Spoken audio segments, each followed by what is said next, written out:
Hello friends, welcome back to my channel. This is your SingSap communication skill. On this channel, you will have to learn with this communication skills how to improve your soft skills and how to grow with your communication skill in job in your business. In previous video, I told you about the giving feedback. अगर आप किसी को feedback दे रहे हैं communication skills के regarding, किस तरह उसको फीडबैक देना है या कैसे उसका सॉफ्ट स्किल इंप्रूव करने में हेल्प करनी है, इसके बारे में जानना। आज की वीडियो का टॉपिक है रिसीविंग फीडबैक। जब चाहे आप अपना खुद का कम्युनिकेशन स्किल सुधारना चाह रहे हैं, अगर आपको कोई किसी तरह का फीडबैक दे रहा है तो आप उसको कैसे सुने, कैसे उसकी बात को मानने और किस तरह से रिएक्ट करें। तो चलिए आज वीडियो की शुरुआत करते हैं।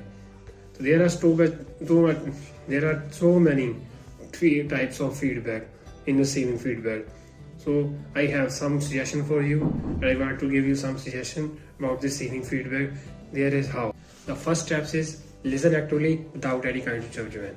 When you are receiving a feedback, you no need to have to judge to anyone who is whether someone is okay or not. You don't need to think about that. You only receive feedback and think about your problem, think about your mistake. जब आप mistake कर रहे हैं, किसी को आपको feedback दे रहा है, तो उसको ज्यादा स्थिति से आदमी को जज करने की जरूरत नहीं है। और कैसे भी आपको फीडबैक दे रहा है तो वो आपको सही फीडबैक ही दे रहा होगा, वो आपके भले के लिए कह रहा है। उससे फीडबैक को अच्छी तरीके से सुने, उसकी बात को मत सुने और उसकी बात में जो जो गलतियां हैं आपको बताई गई हैं उन पे काम करना शुरू करें।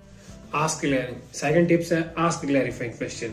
When someone give you a feedback about your skills, about your communication, and then if you have any kind of question on your mind, ask them. अगर आपके मन में किसी भी तरह का सवाल है उसको लेके जो आपको पूछना चाहते हैं तो उसे सीधा सीधा पूछिए। उस पूछने से ही आपको ज्यादा बढ़िया पता चलेगा।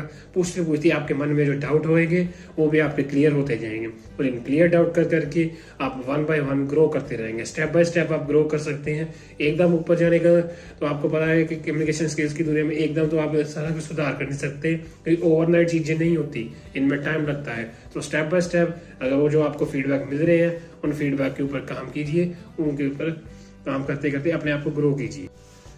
Avoid defensive and avoid criticism. अगर आप जैसे भी आप फीडबैक रिसीव कर रहे हैं, कहीं आपको क्रिटिसिज्म फील हो सकता है, थोड़ा आपको भी रिफैक्ट लग सकता है, पर उसको बैडनेस को अवॉइड कीजिए और अपनी गुड अच्छी बातों को ध्यान में रखें कि आपने कुछ बोला तो आपको फीडबैक मिला।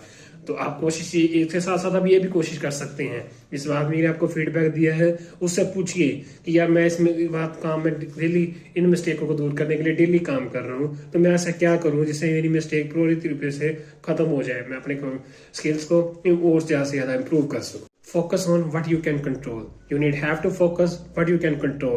You don't need to focus on that thing which is not on your control. जब भी आप स्किल्स की बात कर रहे हैं, कोई आपको फीडबैक दे रहा है, आप उन चीजों के ऊपर फोकस कीजिए जो आप कंट्रोल कर सकते हैं, जैसे कि आपके बोलने का तरीका, आपके खड़े होने का स्टाइल, आपका आई कांटेक्ट मेंटेन करना, आपसे लोगों से बातचीत करना, कैसे उनके आई कांटेक्ट के साथ उनसे बातचीत करना, जैसे उनको आपकी तरफ से अट्रैक्शन मिल सके, उनकी बात आप पूरी समझ पाए, आप उनकी बात समझा रहे हैं चाहे उनकी बात आप समझ रहे हैं, दोनों की तरह आई कांटेक्ट बना रहेगा तो आप बढ़िया तरीके से बात समझ सकते हैं और बढ़िया से बढ़िया तरीके से आप उनकी बात को समझा सकते हैं। और इसको अगर आप इन चीजों को सुन रहे हैं, अपनी मिस्टेक को सुन रहे हैं, अपने फोकस के ऊपर काम कीजिए। फोकस है जो मिस्टेक सुधारने का, उसके ऊपर काम कीजिए। उसी के साथ साथ आप ग्रो कर सकते हैं। इन चीजों को सीरियसली लेने की या मन पे लगाने की कोई भी जरूरत नहीं है।